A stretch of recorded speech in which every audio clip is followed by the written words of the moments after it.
Hola a todos.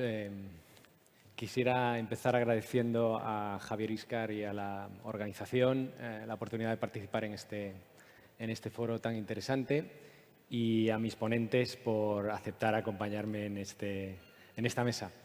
Voy a empezar poniendo la escena que va a motivar nuestra discusión y ese relato puede empezar en verano de 2021. En aquel momento, mientras los españoles disfrutaban de un periodo de asueto, veían que los precios de los mercados energéticos estaban en máximos. Y de vez en cuando saltaba una portada que el precio del pool, el precio de la electricidad en España, llegaba a niveles récord. Cuando volvieron de agosto y llegó septiembre, lejos de remitir, los precios siguieron subiendo. Y no solo en España, sino en toda Europa. Tanto los precios del gas como los de la electricidad. Y era un proceso que tenía su explicación. Se trataba que los precios del gas estaban subiendo por una falta, sobre todo, de suministro de gas ruso. Y eso estaba, a su vez, transmitiéndose a los mercados eléctricos, porque el gas es una tecnología, digamos, fundamental para fijar los precios en los mercados eléctricos europeos. Lo que no se sabía muy bien era por qué había una falta de suministro de gas ruso, porque el gas ruso habían caído las exportaciones. Luego supimos que era el preámbulo de la invasión rusa de Ucrania. Cuando llega esa invasión en febrero, los precios vuelven a subir y alcanzan niveles máximos. Aproximadamente, tanto los precios de la electricidad como los del gas estaban a un nivel de 10 veces, un múltiplo de 10 de lo que se consideraba hasta ese momento normal.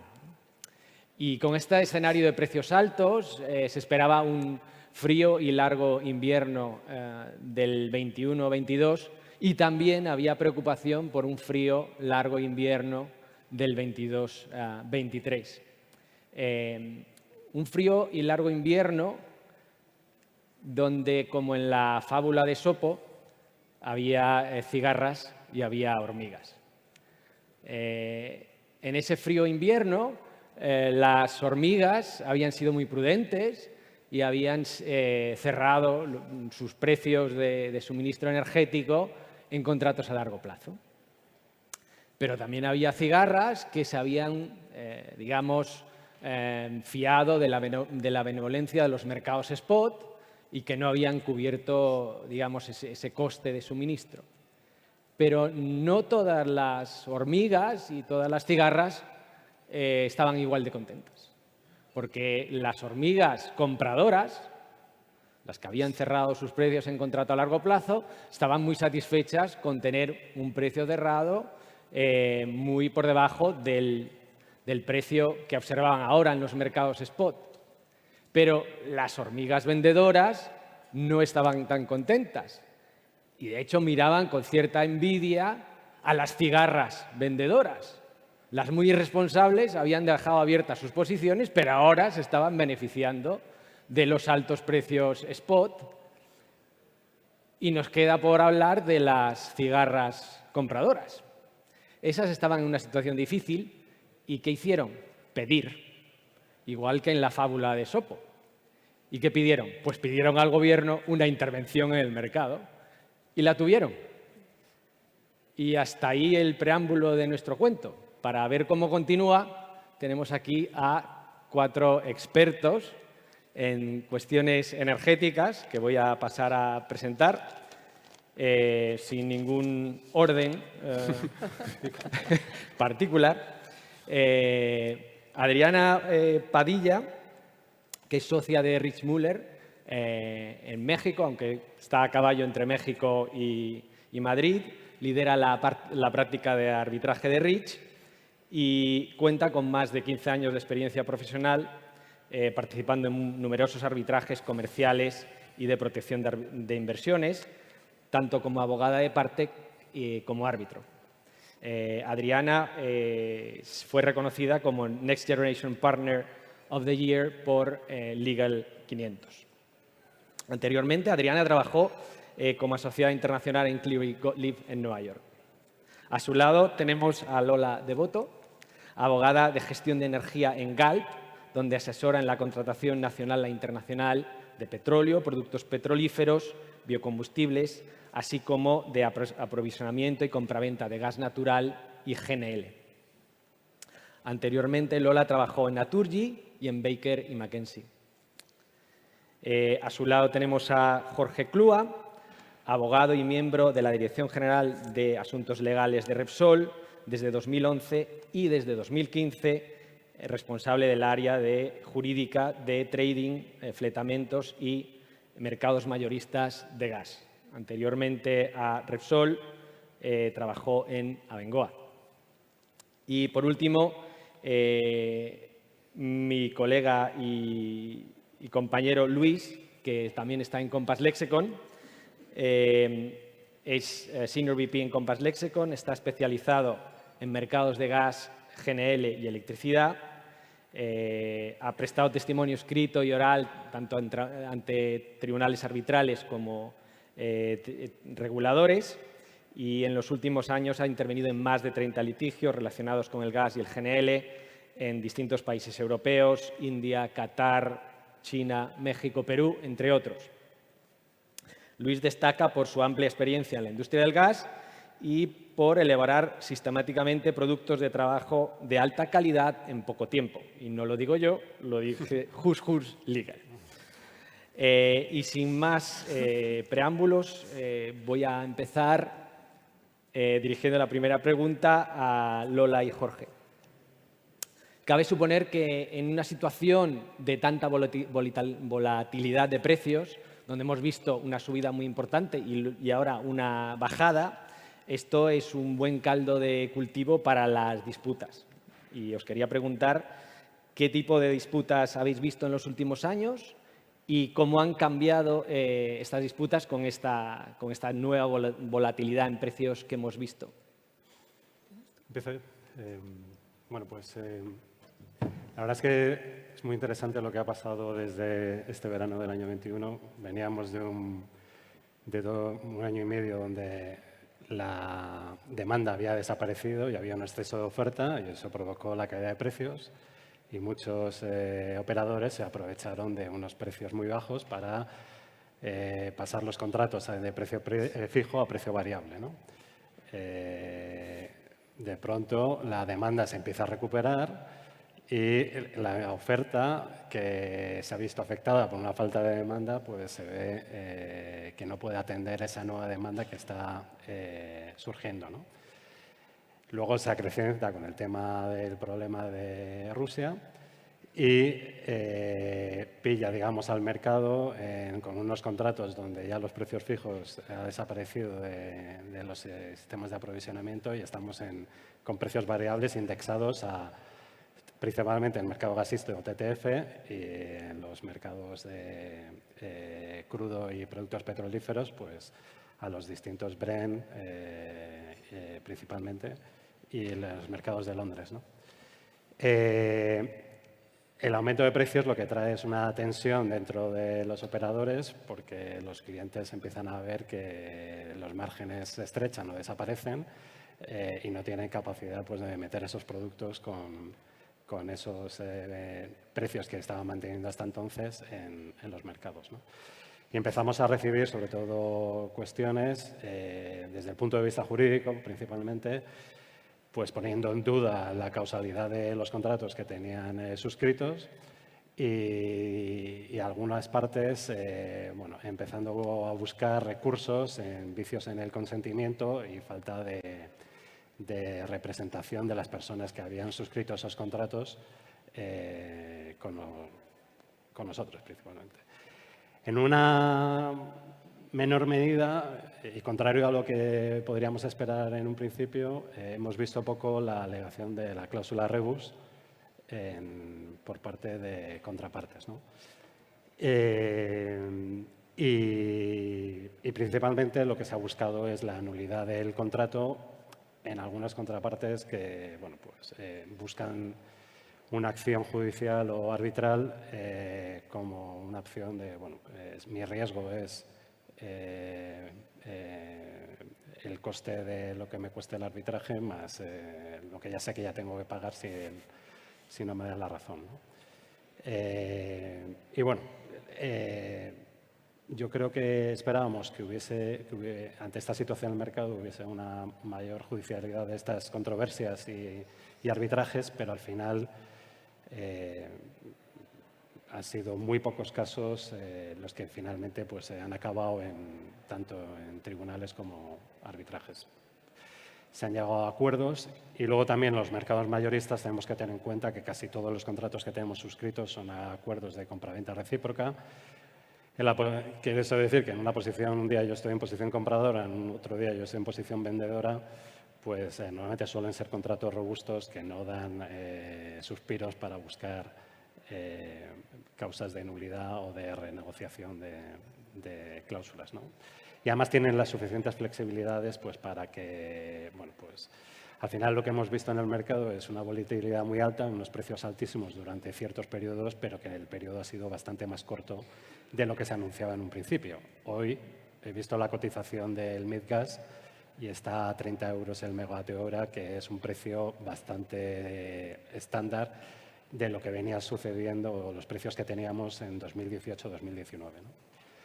Entonces, bueno, pues digamos que hemos llegado a una situación de estabilización del mercado, creo yo, y este tipo de controversias pues realmente han sido bastante puntuales y el mercado y los operadores yo creo que han sido capaces, utilizando las flexibilidades del contrato, pues de no tener que acceder a casos judiciales o arbitrales. Muy bien, muchas gracias, Jorge. ¿Lola?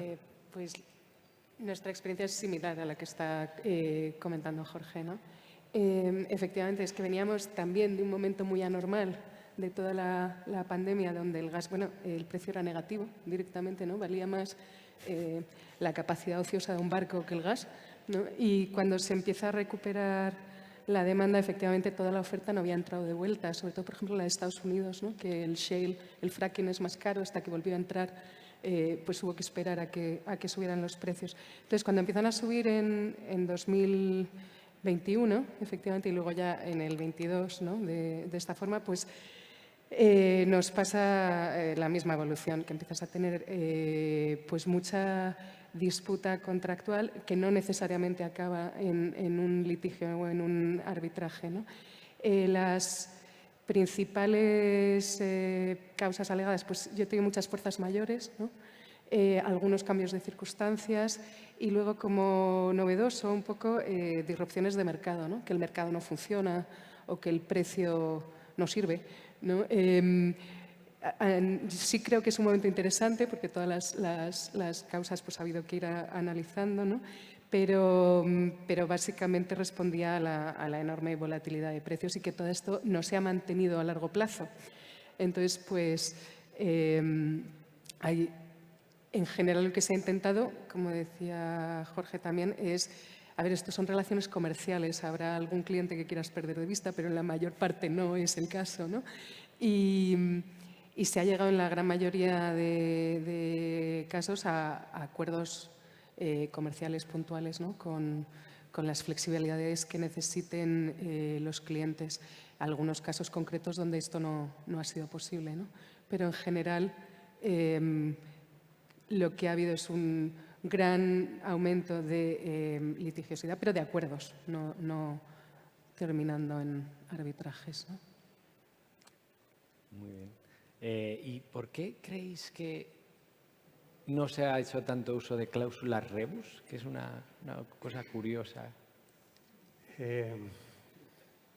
Yo creo... Si puedes hablar de ello. Casi, bueno, sobre todo en el mercado mayorista tratamos con comercializadores. Entonces, esos comercializadores, si no les gusta o tienen problemas porque su cadena downstream está teniendo una bajada de consumo y ya no quiere el gas que yo pueda estar vendiéndoles, tienen perfecta capacidad de coger ese gas que yo le estoy vendiendo y colocarlo en el mercado. Es líquido. problema es, obviamente, que va a tener una pérdida porque el mercado está pagando menos de lo que a lo mejor tenga en el contrato, ¿no? Porque hay un descuento de prima, lo que sea, ¿no? Pero el remedio está ahí. La solución, la flexibilidad está ahí. No es una situación donde se pone en cuestión el objeto negocial de la compañía, ¿no? Otra cuestión es que todo esto le lleva a una situación concursal o de suspensión de pagos. Bueno, eso ya es otro tema. Pero en el mercado mayorista yo creo que la rebus no tiene mucha cabida, ¿no? Mucha atracción. Y luego yo sigo entendiendo que la rebus lo que conlleva es una renegociación de las condiciones del contrato. Creo recordar, nosotros tenemos ahora, creo que un caso donde se está planteando la terminación aplicando la rebus. No sé, no creo que tenga éxito, pero bueno, ya contaré el resultado que obtengamos dentro de un tiempito. Gracias, Jorge. ¿Quieres añadir algo? Es la misma posición, o sea, es distinto una rebus en un contrato industrial, digamos, ¿no? Con un consumidor final, que en un mercado mayorista donde tú tienes otras alternativas. También todos hemos hecho nuestras coberturas de precio como operadores puentes del mercado, ¿no? Y ellos tienen otras alternativas como comercializadores igual que nosotros, ¿no? Entonces, sí, era difícil por la parte del mercado mayorista mantener el cambio de circunstancias, sobre todo porque además la subida no se ha mantenido, o sea, ha habido volatilidad, no ha estado siempre en el mismo nivel, ¿no? Eso no es un cambio permanente en qué precio, ¿no? Interesante. ¿Queréis intervenir en esta? ¿No? ¿Matizar algo? Perfecto. Lo que quería preguntarte ahora a ti, Luis, es con respecto a esta volatilidad y estos nuevos casos, si has visto nuevos casos tú que impliquen nuevos argumentos económicos o nuevos análisis económicos. Bueno, yo creo que no son tantos como nuevos argumentos como ver que argumentos que hemos ido viendo anteriormente en casos similares cobran mucha más importancia, ¿no? Precisamente porque los precios se han multiplicado por 10 en tanto 2021 o 2022, ahora menos, pero ese aumento del valor económico ha hecho que todo el análisis que se puede plantear en un caso de aprovisionamiento mayorista, en el que tienes que revisar el precio para adaptarlo al mercado, ¿no? Lo que explicabas antes, como productores que estaban vendiendo a precios bajos a largo plazo, indexados al petróleo, ahora quieren aplicar una cláusula de revisión de precios que les lleva el precio de mercado y ese rango de precios es muy amplio, ¿no? Y ahí hemos visto como casos que en anteriores ocasiones tenían un valor de 50 a 100 millones, ahora estamos hablando de casos de 1.000 millones, 1.500 millones y eso ha hecho que, bueno, todos los argumentos y cualquier análisis que anteriormente pues, podía tener poco valor, ahora explicaré un poco más, pues ahora sea mucho más importante. Y también aplica igualmente en contratos a lo mejor con clientes finales. Antes a lo mejor no veíamos menos, o no veíamos muchos casos de aplicación de rebus, ahora vemos alguno, o de terminación de contrato por hardship. Vemos más porque hay mucho más valor en juego, ¿no? Pero al final los argumentos son los mismos, ¿no? Al final lo que queremos entender es cuál es el precio competitivo del gas. Y eso básicamente pues, conlleva unos análisis que son más complicados y tienen más valor, ¿no? Pero empezando por el margen, ¿cuál es el margen competitivo que se debe dar a un cliente final? ¿O cuál es el margen que el productor debe permitir al revendedor, ¿no? a la empresa que se aprovisiona? Ese margen en un ambiente de volatilidad de precios muy altos pues tiene que ser diferente. Nosotros nos enfrentamos a nuevos retos como economistas para entender cómo en un mercado con tanta volatilidad, con tanta incertidumbre, el margen tiene que adaptarse, ¿no? Otra cuestión que antes era relevante, se le daba valor, era la flexibilidad de los contratos, ¿no? O sea, un contrato de gas es flexible y eso tiene, un contrato a largo plazo de gas es flexible y eso tiene más valor en relación a simplemente comprar el gas en el hub. Esa flexibilidad tiene un pequeño valor y antes, pues, A veces no nos molestábamos mucho en calcularla, es un cálculo complejo que conlleva la valoración por opciones financieras, modelos matemáticos muy complejos y difíciles de explicar. Y bueno, lo aparcábamos como un argumento secundario y ahora, con la volatilidad de los mercados, con los precios tan altos que vemos, empleamos tiempo y recursos en explicar por qué esa flexibilidad tiene valor, ¿no? Y tiene un valor muy significativo. Por poner otros ejemplos, un ejemplo yo creo que es muy interesante, ¿no? Y que todavía estamos dándole vueltas, es cómo valorar la seguridad de suministro, ¿verdad? No es lo mismo tener un contrato con Qatar o con Noruega, por poner ejemplos de suministradores que son reliable, ¿no? o con otro tipo de suministradores, ¿no? Y entonces, cuando intentamos decir cuál es el precio competitivo en un mercado de aprovisionamiento, pues queremos tener en cuenta esa cuestión, y esa cuestión tiene valor. Y bueno, ese tipo de cuestiones son las que estamos analizando ahora mismo, tanto en contratos de aprovisionamiento como en contratos muchas veces con clientes finales que tienen grandes volúmenes. Curioso. Y curioso lo de la seguridad de suministro, que era algo que en tiempos aplicaba o se intentaba aplicar al gas ruso, ¿no? Bueno, es que, sí. ¿Qué más seguro que un gas que llega por gasoducto? ¿No? Cuando el Gazprom siempre había presumido de una gran reliability, ¿no? De ser un proveedor muy fiable, y ciertamente yo creo que lo era hasta que dejó de serlo, ¿verdad? Y la seguridad de suministro, precisamente porque bueno, el gas requiere ciertas infraestructuras, cierta anticipación, mucha planificación, pues era un valor que se intentaba reflejar en los contratos. De hecho, hay muchas cláusulas de revisión de precios que incluyen la seguridad de suministro como un elemento a tener en cuenta, ¿no? Lo que ocurría es que con un mercado que funciona, con un mercado que está dando precios competitivos, pues esa seguridad de suministro tiene relativamente menos valor, ¿no? El mercado te da esa seguridad de suministro. Cuando el mercado, algunos argumentan, deja de funcionar y es muy volátil, genera incertidumbre, la seguridad de suministro física pues tiene mucho más valor, ¿verdad? Sí, así es.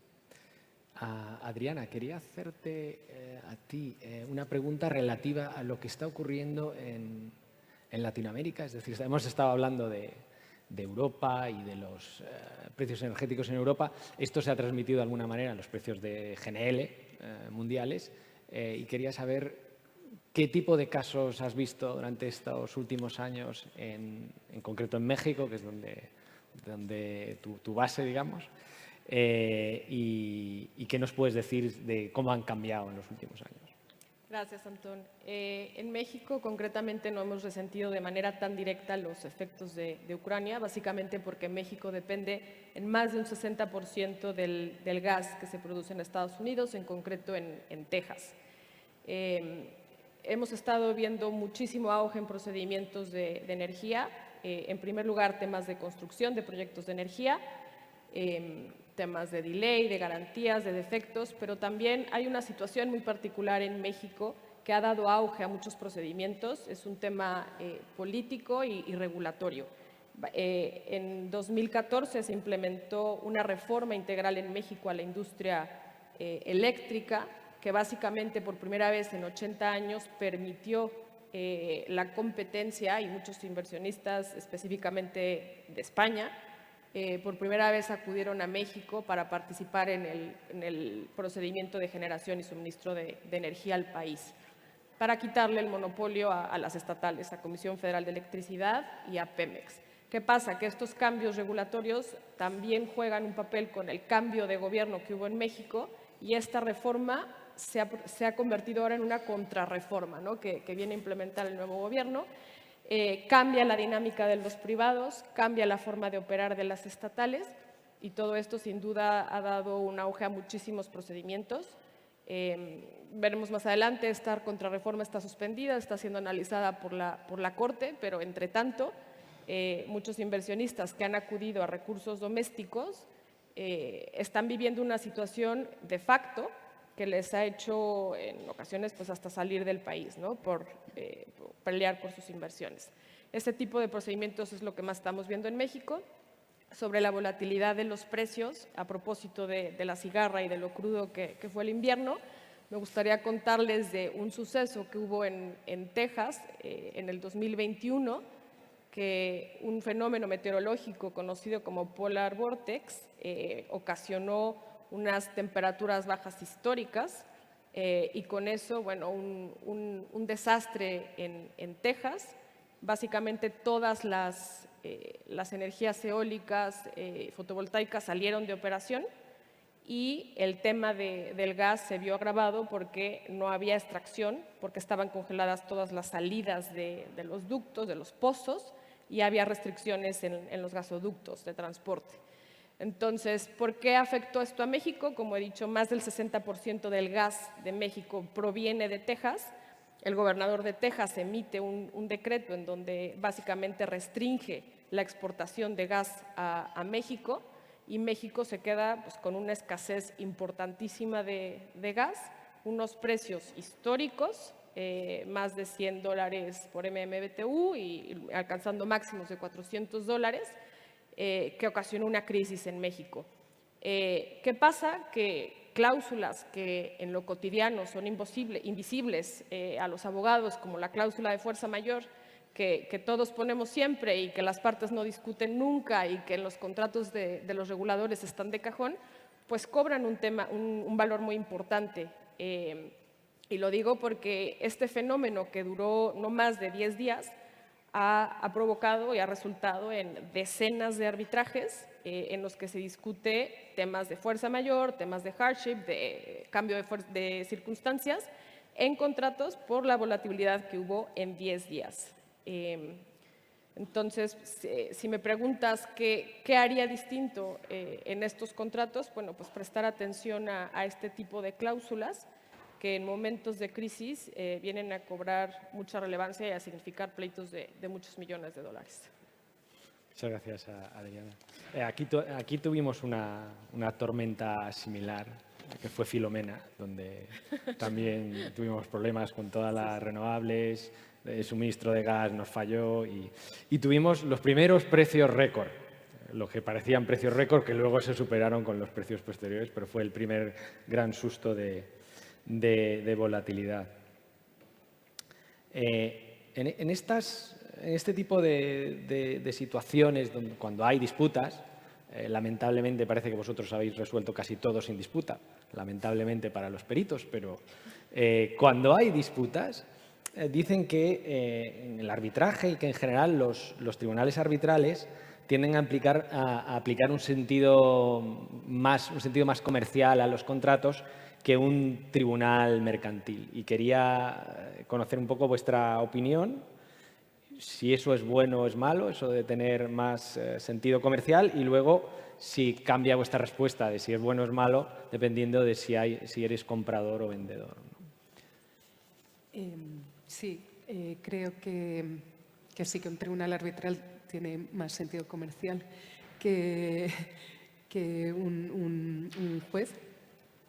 Creo que en un mercado como este y en un momento como este, lo más importante es el conocimiento técnico y que eso lo encuentras infinitamente más en sede arbitral, ¿no?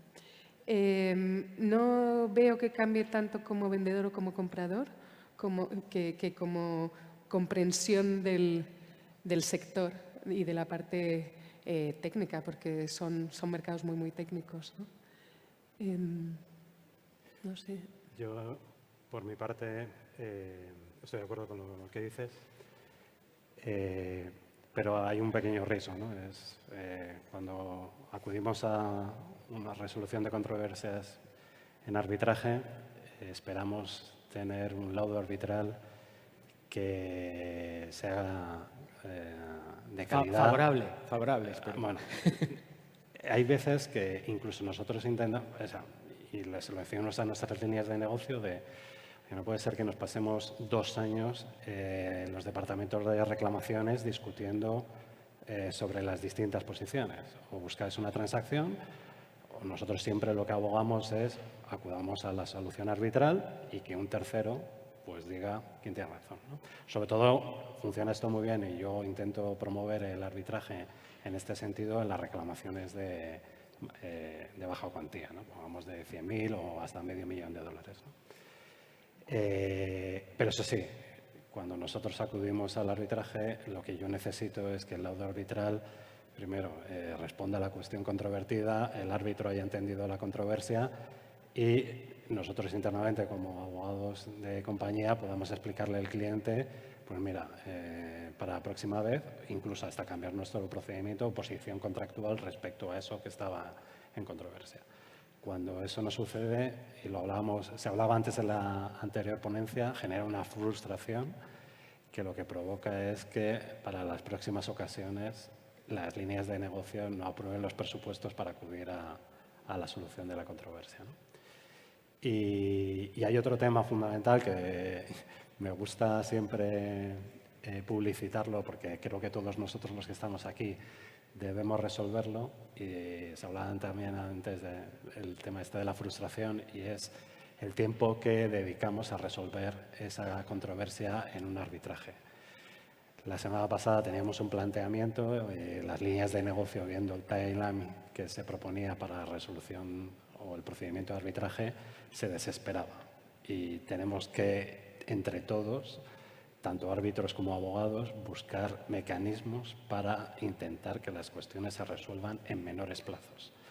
Sobre todo desde el punto de vista de mis unidades de negocio, que son de traders. Los traders, con la alta rotación que hay entre las compañías, cuando se le plantea que esto va a tardar 2 años, me miran con una cara diciendo, ¿y yo qué voy a opinar si no voy a conocer el resultado seguramente, ¿no? Entonces tenemos que intentar que el arbitraje se resuelva en mucho menor tiempo. Y para mí esa es ahora mismo la prioridad que tiene el arbitraje como solución alternativa de disputas. Entiendo que estás diciendo que el arbitraje te da mayor conocimiento, pero te da unos plazos más largos que la justicia ordinaria. En principio, siempre se ha publicitado de que ante la lentitud de los tribunales, y no solo los españoles, me voy a los americanos e ingleses, ¿no?, que tampoco tienen mucho que presumir, ¿no? El sistema de arbitraje, primero, es en solo una instancia y, en principio, debería ser bastante en plazos más corto que acudir a los tribunales. Pero, claro, cuando yo planteo un procedimiento arbitral donde esperamos el laudo al inicio en la solicitud de arbitraje a 2 años vista, pues ese mensaje publicitario frente a una línea de negocios de trader, pues me cuesta mucho venderlo, ¿no? Y yo creo que es un tema que hay que empezar a resolver.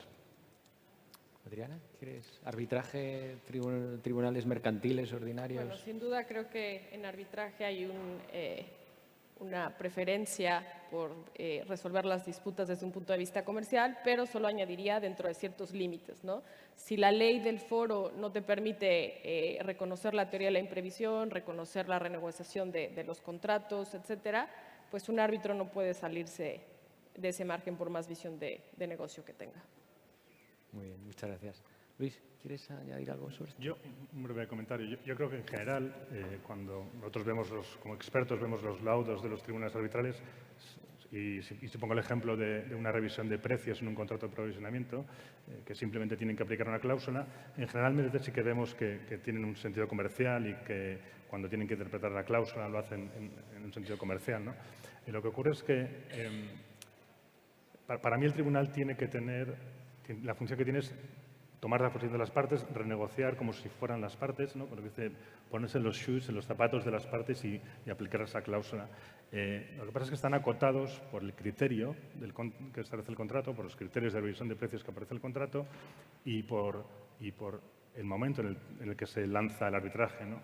Y eso yo creo que cambia mucho el resultado en comparación con lo que sería un resultado más comercial.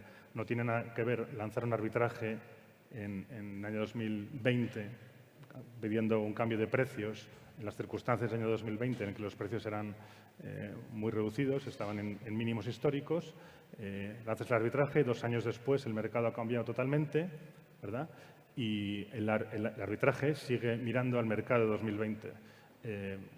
Una solución negociada pues tendría en cuenta cómo ha evolucionado el mercado, cómo ha cambiado la posición de las partes y, sin embargo, un tribunal arbitral va a tomar una decisión tomando en cuenta un mercado que es muy diferente al de hoy y que puede resultar en un laudo que sea comercialmente pues, muy poco razonable, a lo mejor.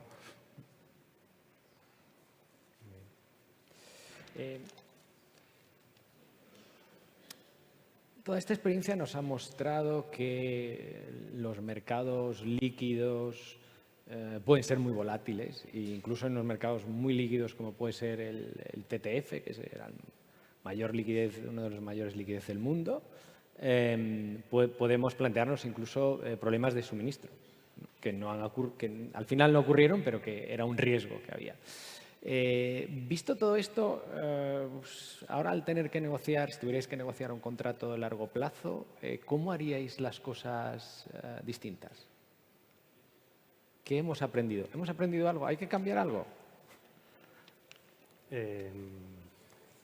Yo creo, bueno, hemos tenido muchas discusiones, sobre todo con los departamentos de riesgo de crédito, respecto a la volatilidad y cómo cambiar la cláusula de garantía respecto a adicionales, ¿no? La cláusula de garantía, ¿cómo cambiarla para hacerla más restrictiva Claro. o para hacerla menos dura? Vamos a ver, Para que no te normalmente- quiebre tu normalmente contraparte. La cláusula de garantía suele mirar los estados financieros de una compañía en un momento en el tiempo, ¿no?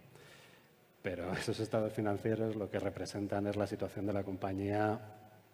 Pues, si ahora publicamos aquí en España las cuentas en el mes de julio, que es cuando te dan acceso y tal, representa una foto a 31 de diciembre del año pasado y en 6 meses la posición de la compañía puede haber cambiado bastante y tampoco tenemos claro cuál es la posición de cash flow que va a tener la compañía a futuro, ¿no?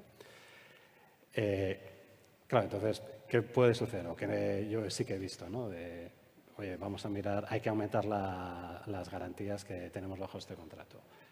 Saquemos los estados financieros. ¿Qué dicen los estados financieros? Que la compañía está mejor que nunca, pero la volatilidad se ha ido tan arriba que yo no sé ni siquiera si la empresa es solvente en el caso de que yo accione la cláusula de terminación porque no me presente una cláusula adicional. Y la compañía me va a decir, pero si estoy mejor que nunca, ¿qué haces tú pidiéndome una garantía, ¿no? Y yo digo, ya, pero es que la volatilidad del mercado ahora mismo yo no sé si puedes pagar estos precios. Entonces, ahí había una deficiencia, yo creo, generalizada en los estándares de mercado, que, por ejemplo, en los ISDAs yo creo que se resuelven, bueno, con los mark-to-market de los CSAs, pues una solución, ¿no? Pero claro, solo puede hacer una entidad financiera. Una compañía normal no tiene ese back office para estar todos los días haciendo el cálculo del valor del contrato, ¿no?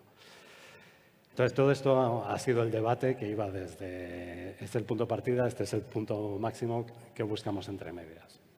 Y yo creo que al final lo que se va a hacer es ser más exigente respecto a los importes a garantizar y no intentarlo ajustar tanto a los compromisos futuros, ¿no? O sea, al final es, oye, pues en vez de pedirte tanto, te pido el doble.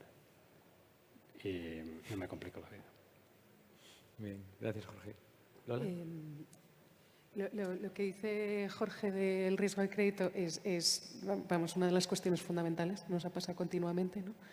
Y claro, es lo que dices tú, que para los estados financieros son por lo menos de hace 1 año y medio o 2 o cuando fuera, el precio, o sea, es que no cubre en ningún caso el precio actual del mercado, pero los contratos no son flexibles, ni los departamentos de crédito, ni las empresas más pequeñas. Entonces es un problema que la verdad nosotros todavía estamos analizando qué cosas vamos a poder cambiar en los contratos. Yo creo que lo otro que hemos aprendido un poco es cómo, o que tendremos que analizar es cómo conseguir que esta volatilidad no acabe en la terminación de estos contratos, dando más flexibilidad, ¿no? Pero la flexibilidad no solo respecto del crédito, por ejemplo, ¿no? De las garantías, sino del consumo también, ¿no? A lo mejor mejorar las previsiones de consumo de los clientes con más tiempo, de forma que muchos de los problemas que hemos tenido son que tú tenías ya coberturas hechas, pues a lo mejor si tienes una previsión de consumo a más largo plazo, con más tiempo puedes ir ajustando también y dar una mayor flexibilidad sin llegar a disputas, ¿no?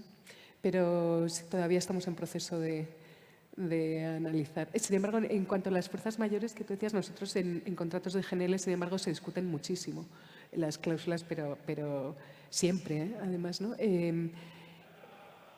No sabría, quizás las de disrupciones de mercado, pues hay otros contratos que sí que las analizan muy bien estas cláusulas, ¿no? Que están muy bien redactadas, las de los ISDAs, los EFETs, todo esto. Entonces, a lo mejor también hay cosas de otros contratos que vamos a ir incorporando, ¿no?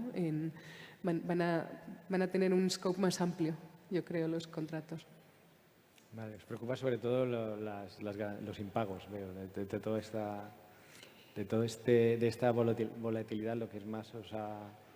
O sea, los problemas de volatilidad no conllevan en sí el impago, ¿no? El problema es que normalmente las contrapartes son reacias a incrementar los importes garantizados y se crea una situación de disputa comercial